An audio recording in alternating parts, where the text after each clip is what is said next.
கொலோசியர் 1:28. எந்த மனுஷனையும் கிறிஸ்து இயேசுவுக்குள் தேறினவனாக நிறுத்தும்படிக்கு அவரையே நாங்கள் அறிவித்து எந்த மனுஷனுக்கும் புத்தி சொல்லி எந்த மனுஷனுக்கும் எல்லா ஞானத்தோடும் உபதேசம் பண்ணுகிறோம். கிறிஸ்துவ வாழ்க்கை வார்த்தையில் நிலைத்து வாழுகிறதான வாழ்க்கை.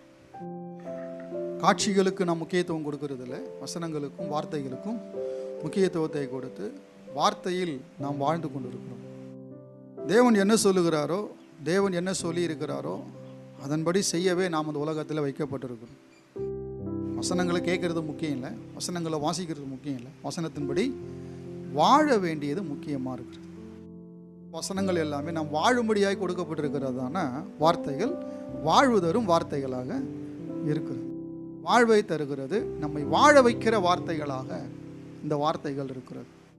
இந்த வார்த்தையை போதிக்கிறதான ஊழியர்கள் எப்படிப்பட்டவர்களாக இருக்கிறார்கள் என்று நாம் பார்க்கும்போது பவுல் சொல்கிறாரு, தேவன் என்னை தாயை போலவும் தந்தையை போலவும் உங்களுக்கு வைத்திருக்கிறார் என்று சொல்லுகிறதை நாம் தெசலோனிக்கேயர் புஸ்தகத்தில் வாசித்தோம்.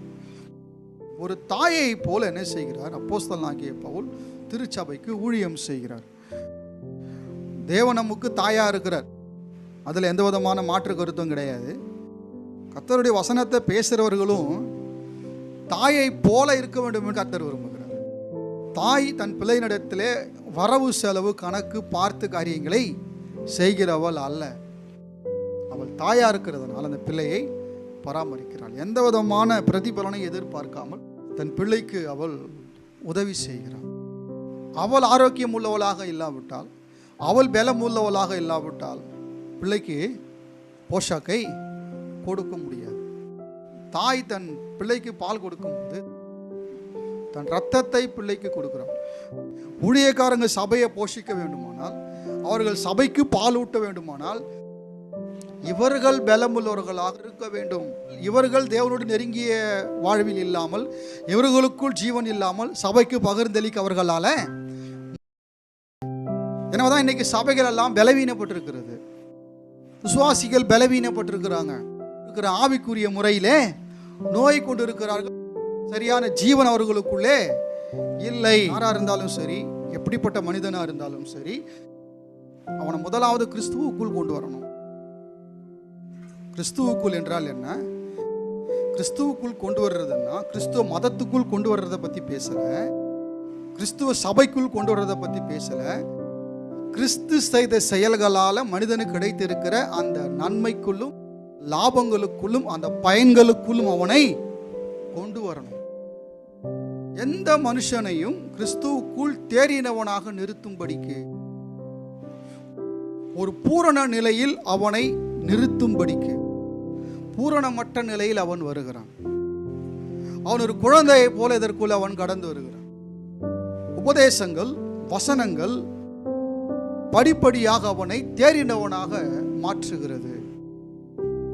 இயேசு கிறிஸ்துவினுடைய ரத்தம் ஒரே தரம் சிந்தப்பட்டபடியினால் அந்த சித்தத்தின்படி நாம் பரிசுத்தமாக்கப்பட்டிருக்கிறோம். எபிரேயர் 10:10.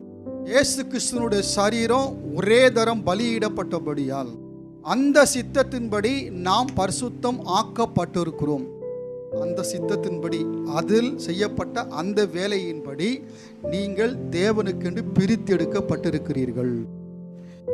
எபேசியர் 1:1 சொல்றார் அப்போஸ்தலனாகிய பவுல், கிறிஸ்து இயேசுவுக்குள் பரிசுத்தவான்களாக இருக்கிற விசுவாசிகளுக்கு எழுதுகிறதாவது. பரிசுத்தம்னு சொல்றது பட்டம் கிடையாது, அது ஒரு வாழ வேண்டிய ஒரு வாழ்க்கை. சபையிலே போதனைகள் சரியான முறையில் கொடுக்கப்படுமானால், சத்தியங்கள் சரியான முறையில் போதிக்கப்படுமானால் சபையில் உள்ள மக்கள் ஏறினவர்களாக நிறுத்தப்படுகிறார்கள். யோவான் சுவிசேஷம் 15:3 இயேசு கிறிஸ்து சொல்லுகிறார், நான் உங்களுக்கு சொன்ன உபதேசத்தினாலே நீங்கள் இப்பொழுதே சுத்தமா இருக்கிறீங்க.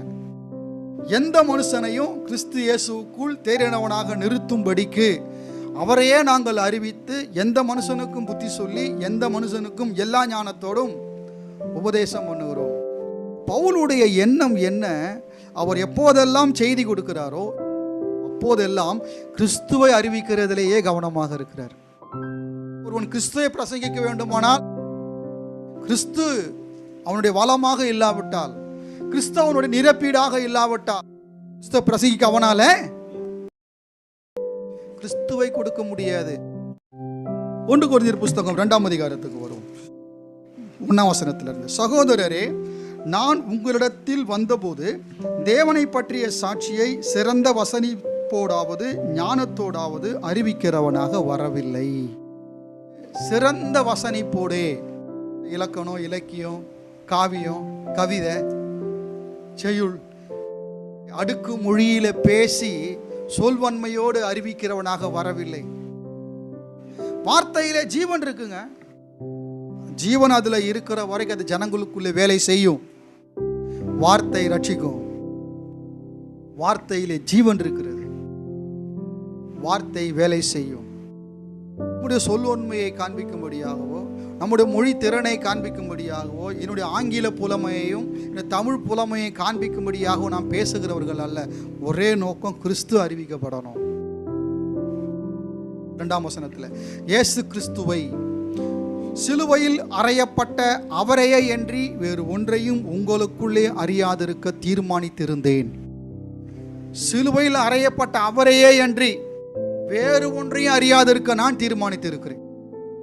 நல்ல பிரம்மாண்டமான இடம், ஏராளமான மக்கள் கூட்டம், நல்ல கார் பார்க்கிங், நல்ல ஒரு ஸ்டேஜ் அட்மாஸ்பியர், நல்ல ஒரு எல்இடி ஸ்டேஜ், நல்ல ஒரு மியூசிக்கல் டீம், நல்ல ஒரு லைட் செட்டிங், நல்ல ஒரு கேமரா, நல்ல ஒரு ஸ்பீக்கர்ஸ் எல்லாம் இருக்கிறது அந்த இடத்துல.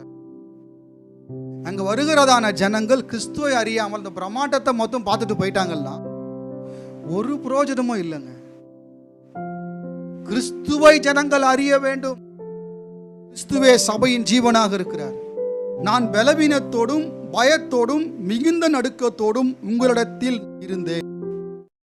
ஜனங்களை பார்த்து பயப்படல, ஜனங்களுக்கு தப்பா போதிச்சிடக்கூடாதுன்னு பயப்படுறார். ஊழியக்காரன் தெளிவா பேசணும், சபைக்கு அதிகாரத்தோட பேசணும், வல்லமையோட பேசணும். ஆனா உள்ளத்துல பயம் இருக்கணும், தெய்வ பயம்.